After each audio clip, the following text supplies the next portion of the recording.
కామారెడ్డి జిల్లా ఎల్లారెడ్డి ప్రభుత్వ జూనియర్ కాలేజీలో మహిళా లెక్చరర్పై లైంగిక వేధింపులు కలకల రేపాయి. ఇన్ఛార్జి ప్రిన్సిపల్ గా కొనసాగుతున్న హిందీ లెక్చరర్ నిజాం తనను లైంగిక వేధింపులకు గురి చేస్తున్నాడని మహిళా లెక్చరర్ ఉన్నతాధికారులకు ఫిర్యాదు చేశారు. అసభ్యకరంగా ప్రవర్తించడం, మానసికంగా వేధించడంతో ఆమె ఉన్నతాధికారులను ఆశ్రయించారు. ఈ మేరకు జిల్లా కలెక్టర్ ఆదేశాలతో 4 సభ్యులతో విచారణ కమిటీని ఏర్పాటు చేశారు. 2 రోజుల పాటు లెక్చరర్ నిజాం ప్రవర్తనపై విచారణ జరిపారు. విధుల్లో నిర్లక్ష్యంతో పాటు మహిళా లెక్చరర్పై వేధింపులు రుజువు కావడంతో ఇన్ఛార్జి ప్రిన్సిపల్ విధుల నుంచి సస్పెండ్ చేశారు. ఈ మేరకు Warangal regional joint director Gopal ఉత్తర్వులు జారీ చేశారు. ఇన్ఛార్జి ప్రిన్సిపల్ గా కొనసాగుతున్న హిందీ లెక్చరర్ నిజాం తనను లైంగిక వేధింపులకు గురి చేస్తున్నాడని మహిళా లెక్చరర్ ఉన్నతాధికారులకు ఫిర్యాదు చేశారు.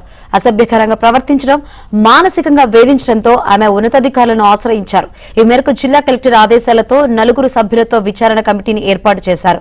2 రోజుల పాటు లెక్చరర్ నిజాం ప్రవర్తనపై విచారణ జరిపారు.